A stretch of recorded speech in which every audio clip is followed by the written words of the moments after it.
at the University of Delaware in the United States. She'll graduate this upcoming summer, and she's studying Italian, German, and Russian. And so she's here, of course, to be an exchange student and work on her Russian language skills, but is also kind enough to volunteer to do some programs at the American Center here in Bishkek. And so I'm going to turn it over to her, and I hope that you enjoy the program today. Thank you.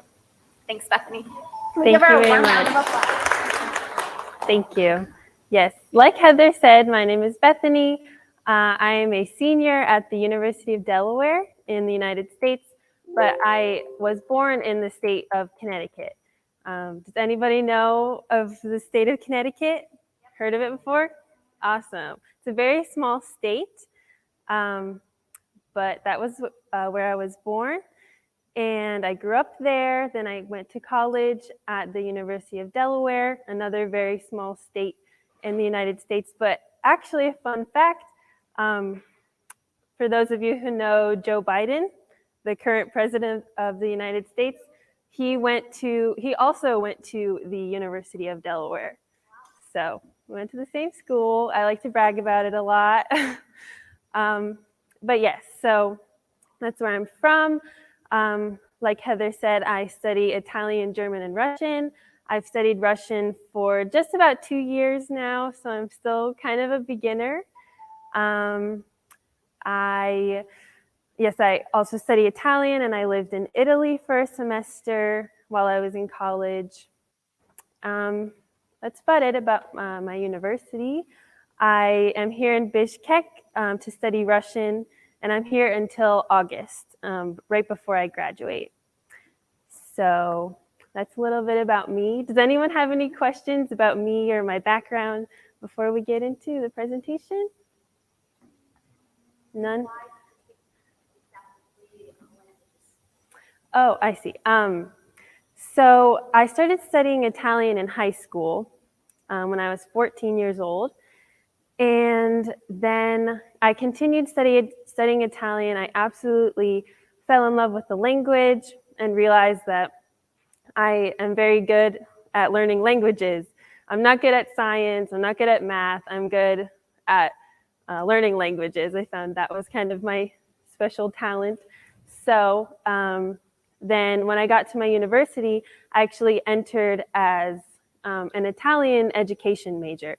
So at the end of university, I wanted to be an Italian teacher in the United States.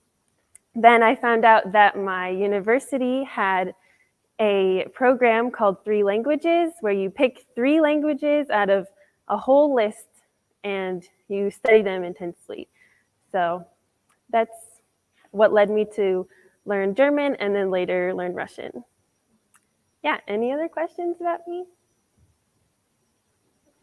Okay, awesome. So we can get started. Today is the International Day for Monuments and Sites, as determined by UNESCO. I guess I could, yeah, this is fine. So it's April 18th, celebrated every year. To start off, does anybody know of some really famous monuments or sites that are in the United States?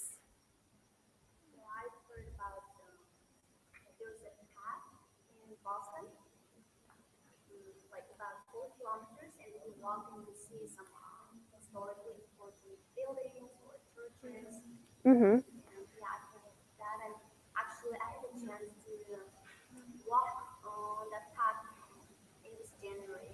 Oh, awesome. So you've already visited some sites in the US. That's awesome. Yeah, okay, I see. I've also been to Massachusetts. Obviously, I live in Connecticut, so and it's right below Massachusetts.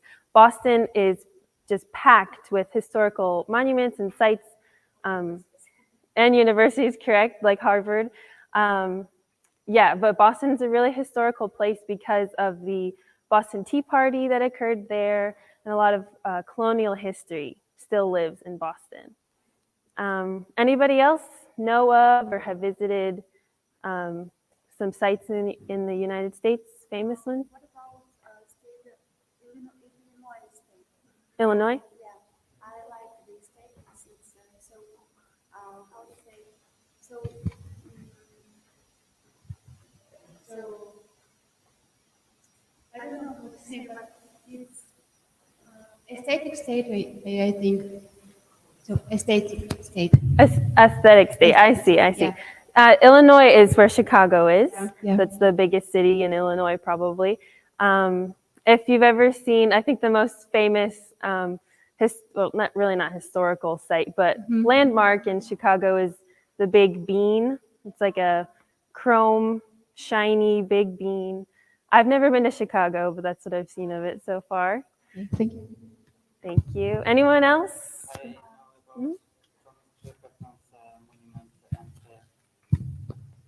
And I know about Thomas Jefferson's monument and about his home, about his house. Yeah. So his house is called Monticello. Yes, it's located in Charlottesville, Virginia. We'll actually have a chance to go over Monticello today and learn a little bit more about it. Yeah. Anyone else? Last edition. What is it? Sorry again. Abraham Lincoln's monument. Abraham Lincoln, Yes. yes. He has a very famous monument located in Washington, D.C. We'll also go over that one today if we have time. Yeah. The very famous Monument of Liberty. Statue of Liberty. Statue of Liberty, Yes. sorry. Yeah. That might be the most famous one Yeah. in the United States, of course. Yeah, and will you tell about that statue today? Yes, we will talk about that today as well. So I've compiled, I think, about 10 different monuments around the United States to talk about with you today. Yeah, I think that's all for my introduction. We could jump right into the presentation here. So like I said, the International Day for Monuments and Sites is celebrated on April 18th every year. It was first established by UNESCO, which is part of the United Nations, in 1982. And some countries celebrate the International Day of Monuments and Sites as World Heritage Day. So it just goes by that different name if you ever see that name. Thank you. Yes, and like I said, UNESCO celebrates this holiday and promotes it. Pick a theme for the holiday. So this year, our theme is Heritage and Climate. There's a few different perspectives we can take on this theme for this year. And I'll be diving deeper into what heritage and climate means at the end of the presentation. But for now, we can just look at, take kind of like a little tour of some monuments and sites around the United States, keeping in mind that this heritage and climate is the theme for this year.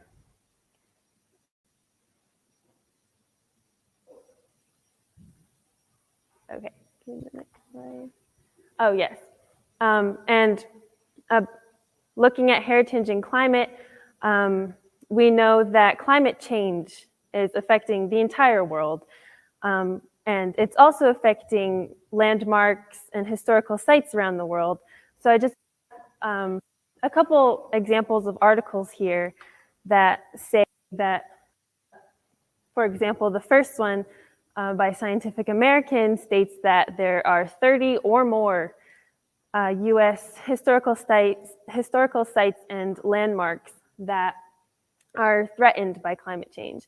They're threatened of being put completely underwater due to rising sea levels, or they're threatened by big storms and hurricanes that are becoming more frequent due to climate change. So it's something to keep in mind as we look at some of the monuments and sites around the United States today. And then, like I said, at the end, we'll kind of dig into what that means. So here I have a map of the United States. Each yellow point is a monument or a few monuments that we can look at in a certain area.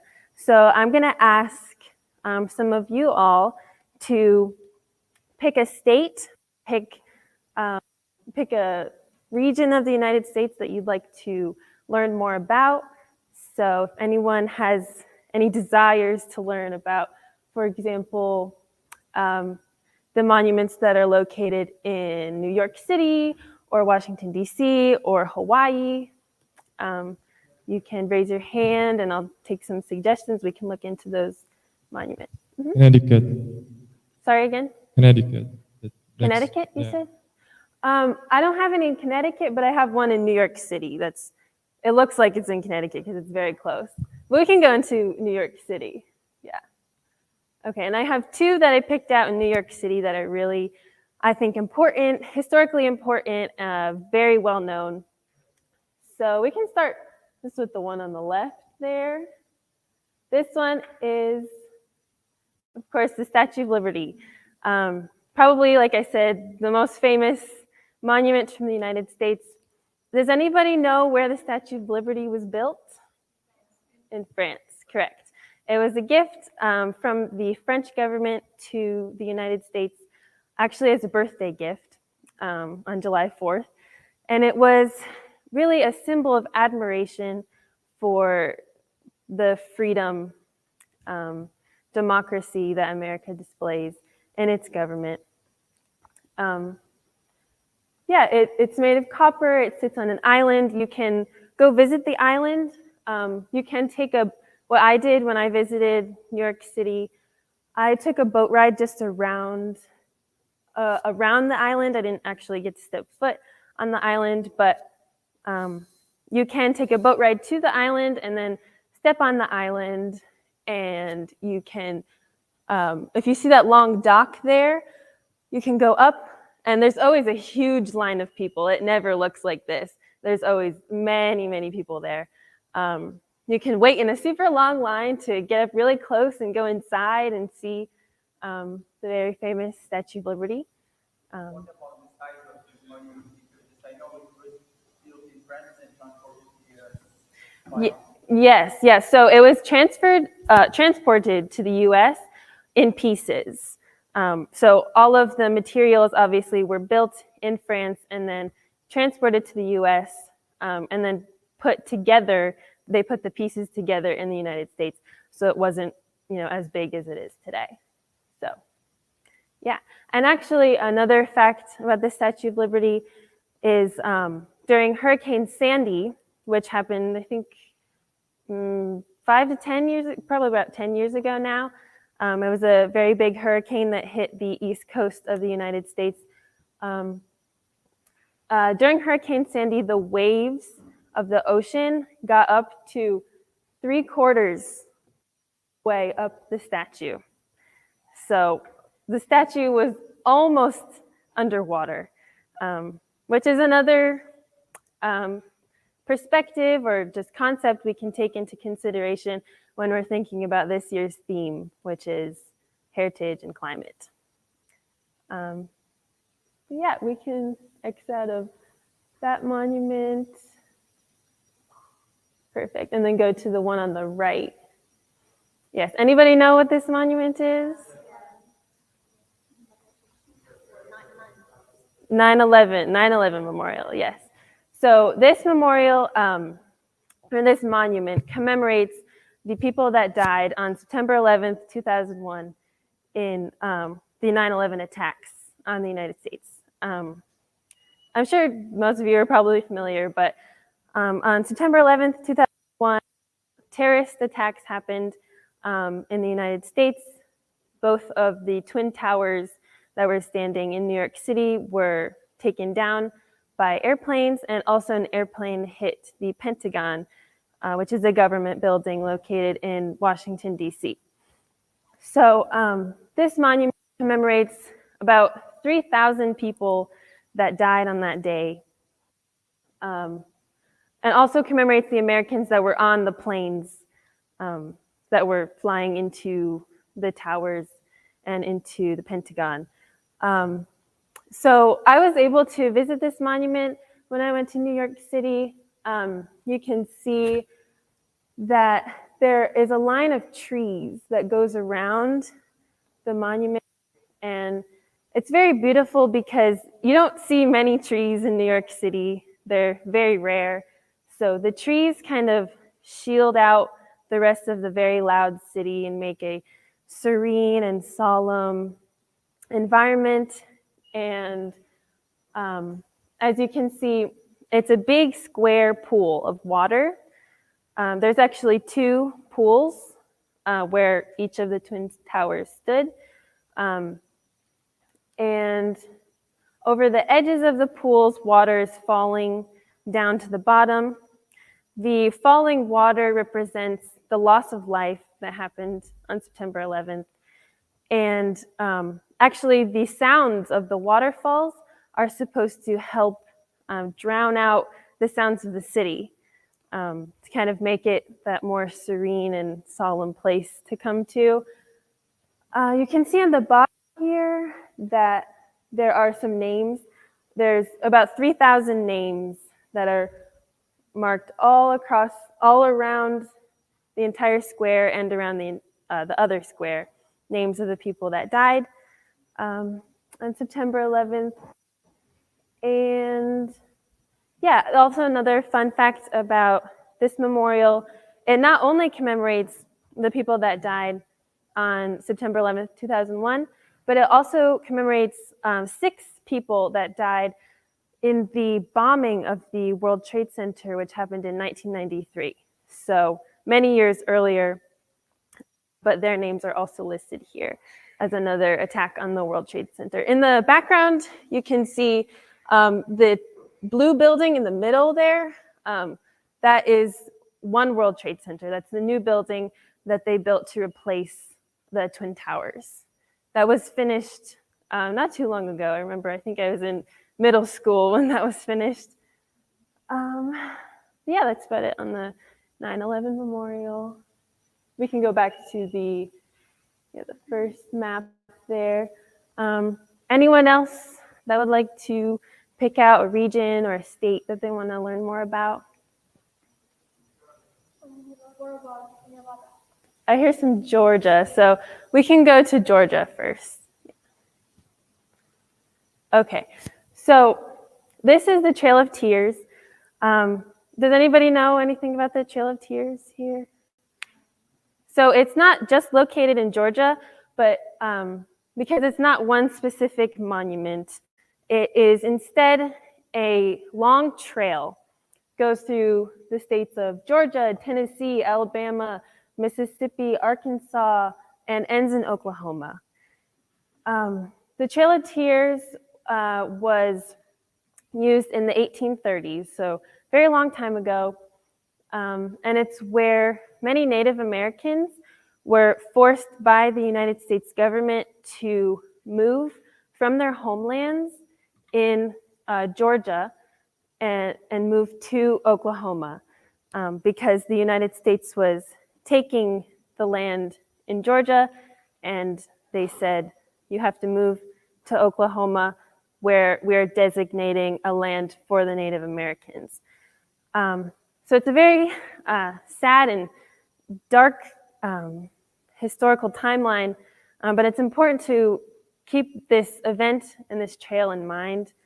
As you can see, the green lines on the trail were footpaths, and the blue lines were water routes along the trail.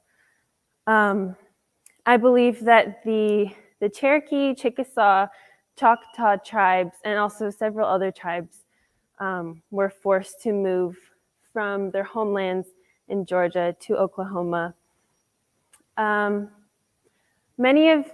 would say almost all of the Native Americans that were forced along this trail did not want to move. They were born and raised in Georgia, and that's where they wanted to stay. But they knew that they didn't have the resources to fight against the United States government. So a lot of them were forced to take the trip. And this statue that you can see in the bottom right is a picture of Native Americans on their journey, on their forced journey through the Trail of Tears. And it's called the Trail of Tears because of the hardship and heartbreak and death and disease and just darkness of this historical event. Along the trail, you can see signs, like the Trail of Tears original route, and you can see statues like this one on the bottom right. They have actually, I believe about 17,000 Native Americans were forced to take this trail back in the 1830s. And I believe about 3,000 of them died because of the disease and hardships along the trail. So again, a very dark, sad, heartbreaking part of American history, but it's important to remember. And now we have the Trail of Tears today to see our history. Today you can walk along the trail, see the statues. I believe you can also ride along the trail, and it goes through several states. So, yeah, any questions about the Trail of Tears? What year this? It was in the 1830s, It is much after the Civil War, right? much after the. Civil War. Civil War. It was before the Civil Before. War. Yes, yeah. But all right, anyone else? Not. We can move on to the next. Yeah. So I have not. No, not yet. I want to go though and visit it. Any other suggestions about where we should explore on the map? South Dakota? Yeah, go to South Dakota. So, anybody know what this monument's called? Presidents, yes. The name of it? Thomas Jefferson and last who? Roosevelt. Roosevelt. Yeah, yes. yeah. It's called Mount Rushmore. It's located in South Dakota. It's four of our most famous presidents of the first 150 years of the United States as a country that are carved into a cliff. I have never seen Mount Rushmore, but from what I've heard, it's a lot smaller than you think it is. In pictures, they make it look really big, but people say that it's much smaller in person. I hope to visit someday, but yeah, we have four of our most famous presidents. Actually, there is a debate that's going on about this monument. The monument stands on Native American territory that the United States designated to a Native American tribe. So right now it's sitting in the middle, kind of like an enclave in Native American territory. It's U.S. government territory inside Native American lands. So a lot of people think that this monument shouldn't be owned by the federal government, but instead by the Native American tribe that owns the land around it. That's why it wasn't completed as it was supposed to be. Okay, I didn't know that. Because, as I know, they should do maybe not complete. So they would, for example, they planned to do it, but they stopped it because, as we said before, it was considered the land of the Native Americans. That's why they completed it. Yeah, exactly. Yeah, that makes sense. But yeah, that's Mount Rushmore. Stands in South Dakota. So any other suggestions for our next stop? Hawaii? Hawaii. Okay, let's go to Hawaii. Anyone know what this monument is? No? This is the Pearl Harbor Memorial. Sorry? Yes, World War II. It has to do with World War II. So Pearl Harbor was a very big event in United States history because that was the event that entered the United States into World War II. So Pearl Harbor is located in Hawaii, and right before, leading up to the United States entry into World War II, the Japanese military attacked Pearl Harbor in the United States, and for that reason, the United States entered into World War II. Here in Hawaii today, you can go. It's sitting on the ocean. It's sitting on top of the ship that was sank during the Pearl Harbor attack. So the ship actually is still sitting there underneath this ship that's sitting on top. Inside, you can see memorials for the sailors that were on the ship that were killed, artifacts from the time period, and a lot of World War II history. So, yeah, Pearl Harbor is a very important event in U.S. history for that reason. So that's the Pearl Harbor Memorial. I've never been to Hawaii, so I've never seen this one, but yeah. We can go to the name. Okay, any suggestions for our next stop? Chicago? I don't have any prepared in Chicago. Nevada, yeah, we can go to Nevada. Yes, so anyone know what this monument is? Hoover Dam, yes, this is the Hoover Dam. It's located in Nevada, and actually it's so big that it crosses over into the border of Arizona. So because the border is very close to the Hoover Dam. The Hoover Dam was built during the Great Depression in the 1930s. It provided thousands and thousands of jobs to people who didn't have jobs at the time. Unfortunately, also hundreds of people that were working on it died because of very poor working conditions. And at the end of being built, it was named after President Herbert Hoover. Also, the Hoover Dam was built due to the environment that surrounds it. It was built to prevent flooding to the nearby cities. It was also built to create electricity. So even today, the Hoover Dam generates a lot of hydroelectric power. It's a very big renewable energy source for the southwestern United States. And it was also built to preserve drinking water for a lot of the communities that were rapidly growing at the time in the southwestern United States. So it's a very important piece of renewable energy that is used in that region of the United States. That's everything about the Hoover Dam. Go back. Next, I heard Virginia last time. Yeah, we can go visit Virginia. Perfect. Anyone know what this one is? Yes, this is Monticello, Thomas Jefferson's home.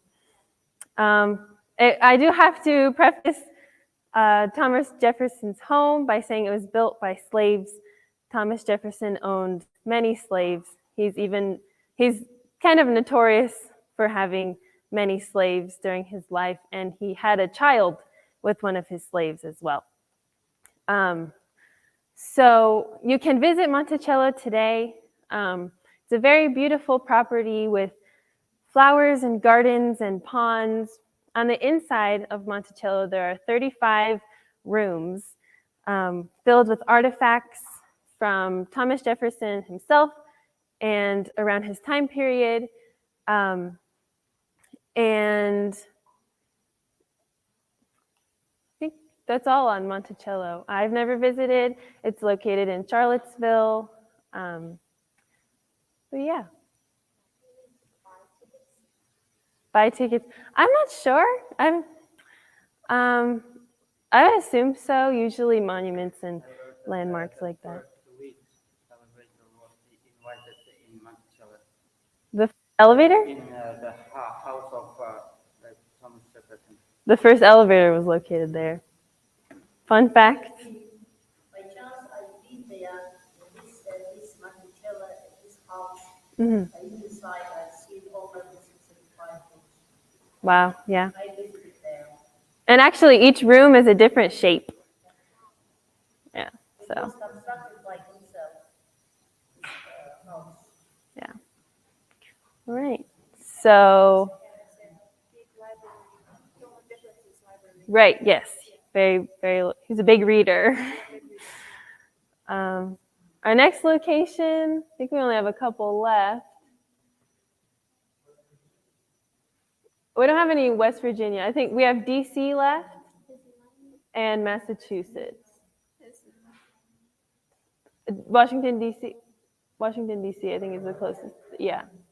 Yeah, yeah. So we have 3 that I would like to share in Washington, DC. We can start just with the one on the left, go left to right. Yes, this is the Lincoln Memorial, a very famous memorial in Washington, DC.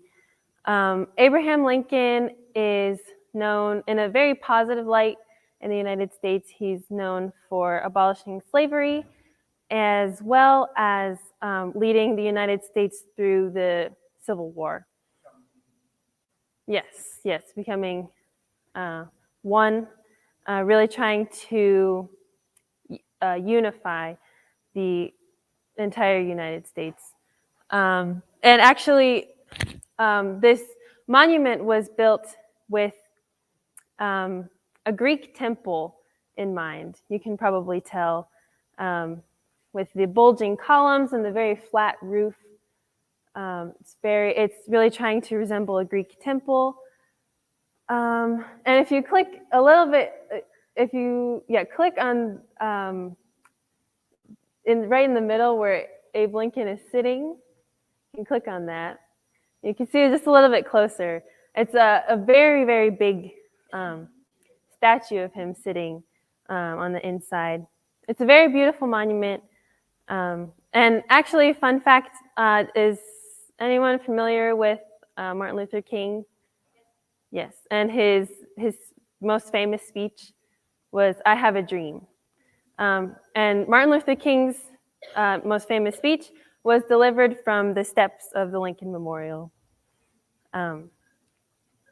Because Abraham Lincoln is such a renowned person for equal rights, and first kind of initiating that in the United States with the abolishment of slavery.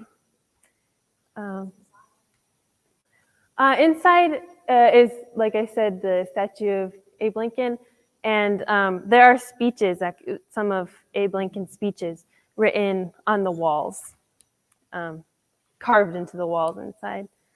So, yeah. And I think the next one in DC is the Martin Luther King Memorial. This actually wasn't completed until 2011, even though Martin Luther King was assassinated in 1968. So it took a long time from his assassination to build a memorial for him. I have seen this memorial as well. It's very beautiful.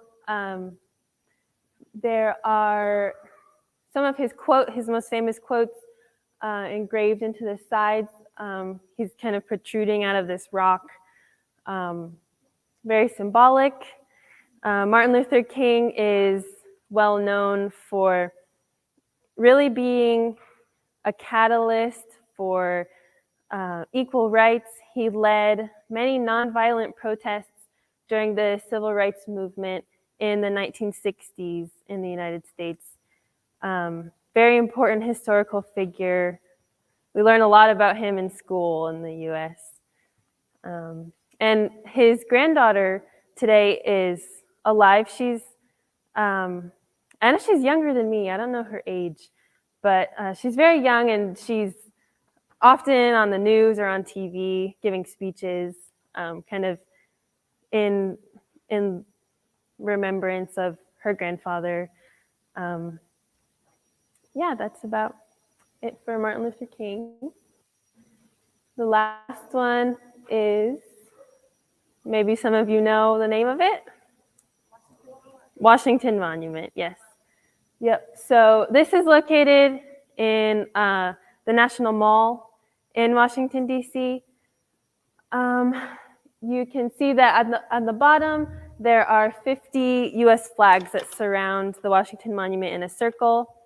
And each flag represents one US state. The Washington Monument was built over the course of 40 years, so in the 1840s to the 1880s. And this construction of the Washington Monument took so long because of the outbreak of the Civil War, as well as a lack of funding for the construction of the monument. You can actually see, I don't know if it's kind of hard to see in the picture, but right about a quarter of the monument, the color changes just a little bit. And that's because they used two different materials. The first material was a more expensive material, and then when they realized they were running out of funding to create the monument, they started using a less expensive material on the way up. And actually, the difference in color is only getting worse with time. The material on top is becoming a little more yellow, brown color, while the material on the bottom is staying the same. So also on the bottom of the screen, you can see the reflection pool. That's a very long rectangle in the National Mall in Washington, D.C. If you stand at the very end of the very long rectangle, you can see the entire Washington Monument reflecting on the water, which is really beautiful. It was, when it was finished, it was dedicated to the first president, George Washington. Yeah. I don't know the height. I know that when it was built, when it was completed, it was the tallest tower in the world. And then I think for just a few years, until it was beat by the Eiffel Tower in France. On the top? It just kind of comes to a point at the top of the monument. Same material as in the middle. Yeah. There is a staircase. I am not sure if you can go up the staircase all the way to the top. When I visited, it was actually closed. It was closed for 4 years after an earthquake hit Virginia, and there were some cracks in the monument. So they had to close it for a while until they got it, I guess, safe enough again to see. But there's the staircase inside. Yeah. Yep. So that's it for Washington, D.C. I think the last one is in Massachusetts, which is kind of an obscure one. So, does anybody know what this monument is? Well, it's just a rock. It looks like just a rock. It's called Plymouth Rock. It's located in Plymouth, Massachusetts. I saw this rock when I was very young because it's so close to my house. So this rock is famous because it is said that this rock is where the Pilgrims on the Mayflower first hit land. The history of the rock is debated.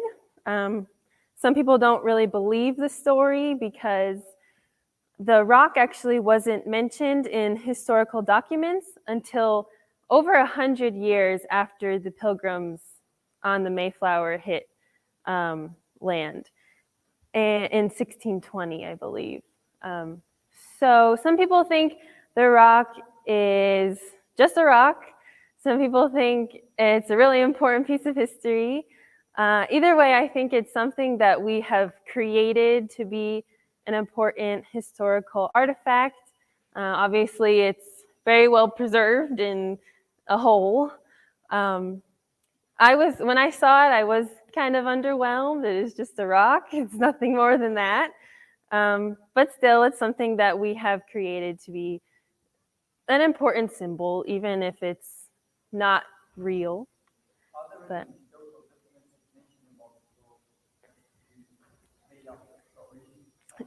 there are documents that talk about the Plymouth Rock over 100 years after the Pilgrims touched land. So it could have been that in those documents they just made up a story, and then more documents started using that story, and so on until today.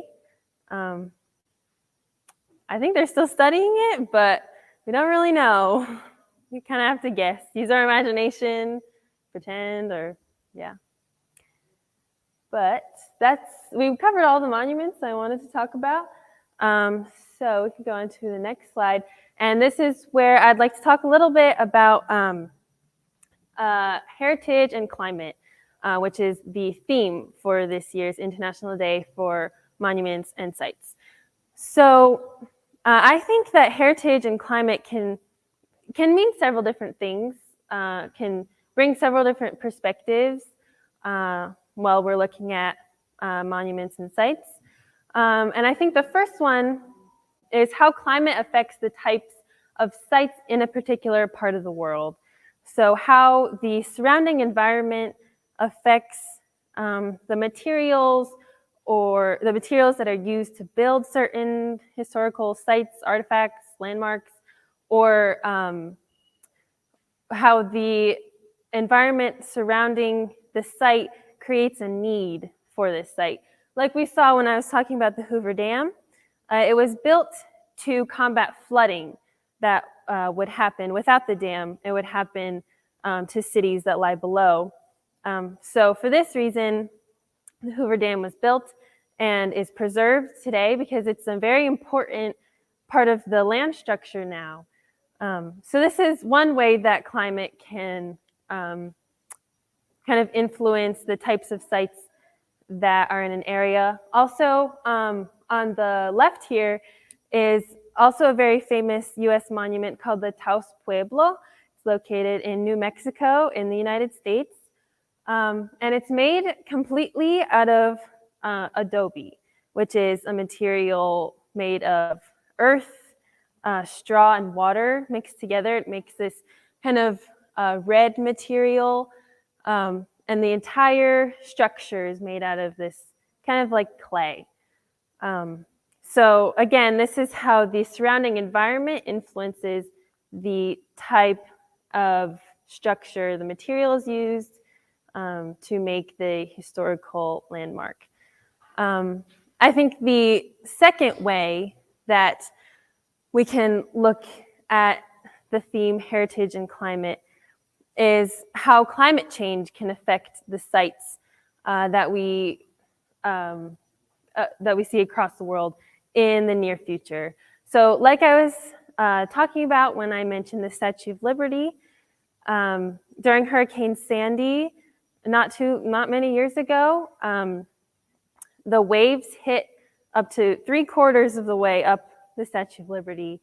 And the Statue of Liberty is threatened by climate change due to rising sea levels. So that's something to consider for heritage and climate. Also, on the right here, I have a computer-generated map of Washington, D.C. In the year 2100. So in less than 80 years, Washington, D.C. could look like this if sea levels are rising as they are right now. So a lot of the city is underwater, you can see, and with that, many monuments and sites would also completely be underwater. It kind of looks like a swamp, and it might even be inhabitable by then, this part at least of Washington, D.C. So those are some things to think about with our theme, Heritage and Climate. Many monuments and sites around the world are threatened by climate change. So it's really inspiring to have this perspective when looking at climate change, when looking at different monuments that could someday be underwater or be torn down by a huge storm. So yeah, kind of a sad ending to my presentation, but that is all I have. Thank you very much for your attention. If anyone has any questions, I'm happy to take them now. But yeah, thank you. About some monuments that are related to oil and gas, for example, some monuments were built, for example, to the people who are present, for example, those, for example, states of the United States during Civil War, and some, for example, citizens of the US, they, for example, don't like even some citizens willing to destroy them all this time. Like, for example, monuments of Robert Lee for the general. Yeah, there are a lot of monuments in the United States standing today that are representing people from the South during the Civil War who were fighting for slavery. And personally, I have a very strong personal opinion about this. Many people think that the monuments should keep standing because they're a part of history. Also, a lot of people think that the monuments should be taken down and replaced with a figure who was fighting for equality. Equality across races, across genders. So personally, I believe that monuments that are celebrating slave owners or people who were fighting for slavery, fighting against equal rights, are immoral today. So. Why do I think it's okay to do if any country has studied inside during the history and it's a part of the United States history anyway, has to be, for example, safe because young Marines, they should forget what has happened. It's not just reading books, actually they should see what their, for example, ancestors did because the built the United States exists now. I agree that we shouldn't erase history. I agree that it's important to showcase even dark and terrible historical events in United States history. But I think we should showcase them through the people that were marginalized and through the people that were discriminated against. I don't think that we should have a monument of someone who shut down many types of people because of their race. So I think there's definitely a way to not silence history, but also not celebrate the people that discriminated against people. Okay, why do you think that people, new generation should forget about history? I thought They should, because you see, each country has its own history. For example, how can they get rid of our roots, for example? We should know all that. So, history, America also is the touch and also is being, how to say, getting by school children, college students, so forth, in order to know the roots of America. Am I right or not? Yeah, the roots of America, generally in history books that we read in U.S. school systems, it is showcased through colonizers, through people like Christopher Columbus, people who killed many groups, Native American groups, and then later on had African slaves. So it's really built into our history. Definitely, we can't forget about it. We need to educate our youth on the terrible things that happened so as to make history not repeat itself. So, any other questions? Mhm. About vandalism, how like often it happens, because you are kind of you care about monuments. They can be climate change, but in Kyrgyzstan, we really worry that vandalists can like break and destroy those historical buildings. And my question is just how often does it happen in the U.S. and how I don't know how punish those guys. Yeah, I understand. I'm not sure how often it happens. I know that it happens. It's unavoidable, even with